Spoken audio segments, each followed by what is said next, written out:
నేను చిన్నప్పటి నుంచి వింటుంది కోనసీమలో కాపులకి సెట్టి బల్జీలకి పడదు, కృష్ణా జిల్లాలో కాపులకి కమ్మవారికి పడదు, భీమవరంలో కాపులకి క్షత్రియ కులాలకి పడదు. ఇలా ప్రతి చోట చెప్తా ఉంటే నేను వచ్చి సాధించగలిగింది ఏంటంటే, నేను కనకరాజు సూరి గారు ఇలా కూర్చొని నిలబడి ఉంటాం భీమవరం. నేను 2016 నుంచి నేను ఒక సోషల్ ఇంజనీరింగ్ ప్రక్రియ మొదలుపెట్టాను. ఇద్దరు సెట్టి బల్జీలకి కాపులకి పడదు పడదు పడదని ఏంటి, అసలు ఎందుకు పడాలి, ఎందుకు ఇబ్బందులు ఉంటాయి వీళ్ళందరికీ ఆలోచించి ఎందుకంటే నాకు ఒక అదృష్టం ఏంటంటే సినిమాలో ఉండటం వల్ల నాకు అన్ని కులాల్లో అందరు అభిమానులు ఉన్నారు. పచ్చబొట్లు పొడిపించుకునే అభిమానులు, గుండెల్లో పెట్టుకునే అభిమానులు. 2016-17 పోరాట యాత్ర చేస్తున్నప్పుడు పాయకరావుపేటలో నా కోసం తోరణాలు కడతా విద్యుద్ఘాతానికి గురై ఇద్దరు యువకులు చనిపోయారు. నేను పరామర్శకు వారి ఇంటికి వెళ్తే సెట్టి బల్జీ కులానికి చెందిన నా అభిమాని, రజక కులానికి చెందిన అభిమాని. నేను ఇన్ని కులాల అభిమానాన్ని పొందిన వాడిని. నేను పుట్టడానికి కాపు కులంలో పుట్టినప్పటికీ కూడా నేను కేవలం కాపు కులానికే పని చేస్తాను, కాపుల కోసమే పార్టీ నేను పెట్టలేదు. నేను అందరి కోసం పెట్టాను పార్టీ. ఎందుకంటే పొలిటికల్గా నేను రైట్గా మాట్లాడను, ఏది ఆకట్టుకునేలా మాట్లాడను, ఏది సరైందో నేను అదే మాట్లాడతాను. ఒక జబ్బుకి మందు సరిగ్గా మాట్లాడటం, సామాజిక రుగ్మతలకి సరిగ్గా మాట్లాడటం, చెప్పడం. నేను ఆ రోజున కోరుకుంది కోనసీమలో కాపులకి సెట్టి బల్జీలకి గొడవలు తగ్గాలని నేను కూర్చొని ఇట్లాగే సోషల్ ఇంజనీరింగ్ అంటే దాని మీద ఒక హెవీగా ఆలోచించకండి. కూర్చొని సమన్వయపరచడం, మాట్లాడటం, మెత్తగా మాట్లాడటం, సమస్యలుంటే బయటికి తీసుకురావడం. ఆ రెండు గ్రూపుల్ని నేను ఎక్కడో ఒక చిన్న ఇలాంటి హాల్లో మొదలు పెడితే ఈరోజు అది నిన్న ఎక్కడి దాకా వచ్చిందంటే కోనసీమ జిల్లాకు చెందిన వాసంశెట్టి సుభాష్ అని సెట్టి బల్జీల యువకుడు, అలాగే గంధం పల్లం రాజుని కాపు కులానికి చెందిన యువకులు, అలాగే బాలయోగి గారి అబ్బాయి హరీష్ అని మీద తెలిసిన దళిత కులానికి చెందిన వ్యక్తులు, అలాగే ఈ చిక్కాల గణేష్ గారు, వీళ్ళందరూ కూడా ఏకమై నేను ఏదైతే చెప్పానో దాన్ని తూచా తప్పకుండా పాటించి ఈ రోజున దాదాపు ఎక్కడికి వెళ్ళినా కాపు కులస్తులు సెట్టి బల్జీలకు ఆహ్వానం పలుకుతున్నాను అని చెప్పి మైత్రి భోజనాలు, కార్తీక మాసంలో వన భోజనాలు పెడుతుంటే నాకు ఎంత ఆనందం వేసిందంటే వాళ్ళందరినీ చూస్తే. అందుకు నేను హక్కును చేర్చుకున్నాను. భావితరానికి కావాల్సిన నాయకులు కులాలని విడగొట్టేవాళ్ళు కాదు, కులాలని కలుపుకుంటూ మనకి అభివృద్ధి పదం వైపు తీసుకెళ్లేవాళ్ళు.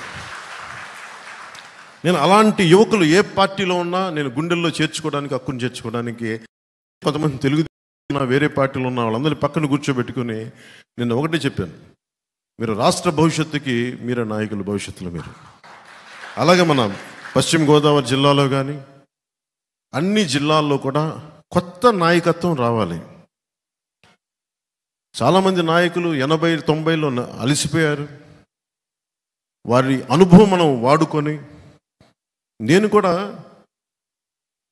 సినిమా ఇండస్ట్రీలో కూడా నేను ఖుషి అయిపోయిన తర్వాత నా రిటైర్మెంట్ ప్లాన్ చేసుకున్నాను. నాకు ఎంత 29-30 ఉంటే అంతే, వయసు కూడా కాదు.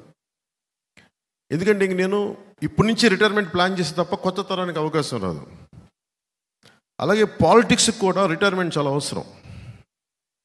ఎందుకంటే కొత్త తరాన్ని రానివ్వాలి అంటే కొత్త తరం నాయకులకి అండగా ఉండాలి.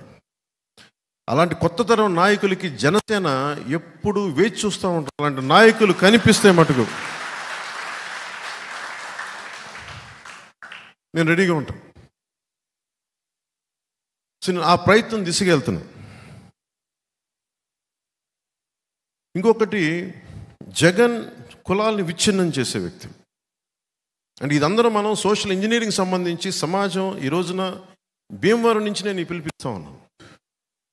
జగన్ అనే వ్యక్తి కులాలని విచ్ఛిన్నం చేసే వ్యక్తి. చాలా మెథాడికల్గా 5-10 మంది బీసీ కులస్తులకి ఇచ్చేసి నేను బీసీలకి చేస్తున్నానని ఒక మాయ చెప్తాడు, కానీ వాస్తవానికి జరుగుతుంది మనం గ్రహించాల్సింది మన కళ్ళ ముందే ఉన్నాయి అన్నీ. వాటన్నిటిని క్రోడీకరించుకొని ఇతని వ్యక్తిత్వం ఏంటి అని మనం ఆవిష్కరింప చేసుకోవాలి. మన నాయకులు కూడా దాని గురించి ఆలోచించాలి. ఉదాహరణకి తూర్పుగోదావరి జిల్లాలో ఈ ఎమ్మెల్యే, ఆయన పేరేంటి, మన ఎమ్మెల్సీ అనంతబాబు, మన వైసీపీ ఎమ్మెల్సీ అనంతబాబు అనే వ్యక్తి, అతని కింద పనిచేసే ఒక దళిత కులానికి చెందిన ఒక వ్యక్తిని డ్రైవర్గా ఉంటే ఆ అబ్బాయిని చంపి ఏవో కారణాలు నాకు తెలియదు ఇంటికి తీసుకెళ్ళి మీ అబ్బాయి చనిపోయిన డోర్ డెలివరీ చేశారు. ఈ డోర్ డెలివరీ చేస్తే దీని పర్యవసానం మనం ఎవరు ఊహించం. నాకు చాలా భయం వేస్తా అలాంటి సంఘటనలు జరిగితే. నాకేమనిపిస్తుంటే, పైగా అబ్బాయి ఎమ్మెల్సీ వ్యక్తి అతన్ని ఏదో అటు ఇటు మాయ చేసి జైలుకి పంపిస్తే, జైలు నుంచి బయటకు వచ్చేటప్పుడు బాస్ ఈజ్ బ్యాక్ అని చెప్పి 10,000 మందితో ఊరేగింపు చేస్తే సమాజంలో ఎలాంటి సంకేతాలు పంపుతుంది అది మీరు ఊహించుకోండి. నేను రాజమండ్రి మీటింగ్లో కొద్దిమంది చెప్పాను, నేనే దళిత కులానికి చెందిన యువకుడినైతే నా దళిత కులానికి చెందిన ఒక వ్యక్తిని కారణాలు ఏవైనా అయ్యుండొచ్చు చంపి ఇంటిలో శవాన్ని అప్పగిస్తే, చంపిన వ్యక్తి కాపు కులానికి చెందిన వ్యక్తి అయితే నేనేం ఆలోచిస్తానంటే, సహజంగానే అనంతబాబు చంపాడు అంటాను ఫస్ట్. ఎవ్వరికి కూడా ఈ దాంట్లో వైసీపీ ఎమ్మెల్యే చంపాడని మన అంటలో, వైసీపీ పార్టీ వాళ్ళు చంపారని మన అంటలో, అనంతబాబు చంపాడు. అనంతబాబు ఎవరు? కాపుల కులానికి చెందిన వ్యక్తి. దీనివల్ల ఏం జరుగుద్ది? అసలు కాపు సమాజానికి ఏమాత్రం సంబంధం లేని ఒక సంఘటన అనంతబాబు అనే వ్యక్తి వల్ల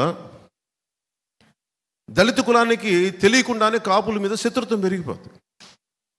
పుట్టి పుణ్యానికి ఇందులో ఏ కాపు కులానికి ఏ కాపు సంఘాల నాయకులకి సంబంధం లేదు, కానీ ద్వేషం మటుకు వ్యక్తి చేసిన తప్పుకి పక్క కులానికి ద్వేషం పెరిగిపోతుంది. అట్లా గొడవలు వచ్చేస్తాయి. ఇది మారాలి, ఇది మార్చాలి. విశ్వనాథ సత్యనారాయణ గారు చెప్పింది, అన్ని అనర్థాలకి మూలం మానవ ప్రవృత్తి హేతువు కానీ, వాని కులం కానీ, జాతి కానీ, మతం కానీ, ప్రాంతం కానీ కాదు అని ఆయన ప్రత్యేకించి చెప్తారు.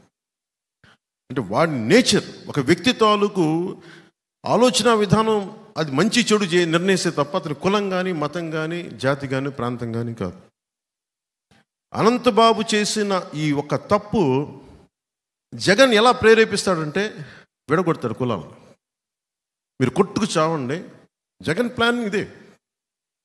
సెట్టి బల్జులు కాపులు కొట్టుకోవాలి, సెట్టి బల్జులు కాపులు దళితులు కొట్టుకోవాలి, కాపులు క్షత్రియులు సెట్టి బల్జులు కొట్టుకోవాలి. ఇది ఇంతే. విడగొట్టి విడగొట్టి విడగొట్టి సమాజంలో సుస్థిరత లేకుండా చేస్తున్నాడు ఈ వ్యక్తి.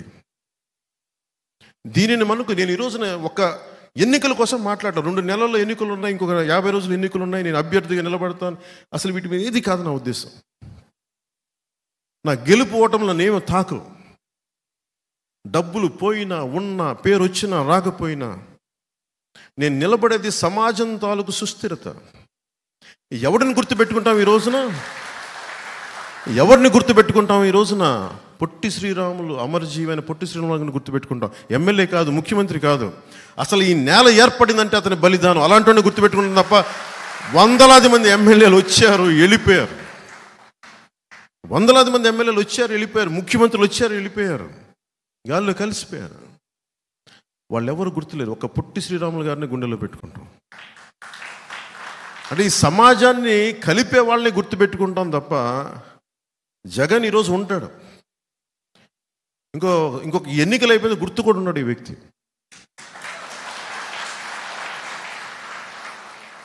సో మీరు ప్రతిదీ అంటే జగన్ ధైర్యాన్ని మెచ్చుకోవాలి మనం. ఆ బీసీ కులాలకు చెందిన నాయకులు ఎవరు చెప్తున్నారు? మాకు ఇక్కడ స్థానాలు ఉన్నాయి, ఎమ్మెల్యేలు ఉన్నాయి, కానీ మాకు అధికారం లేదని వైసీపీ నా బీసీకి సంబంధించిన ఎమ్మెల్యేలు చెప్తా ఉన్నారు బయటకు వచ్చి ఈ రోజున పార్టీలో.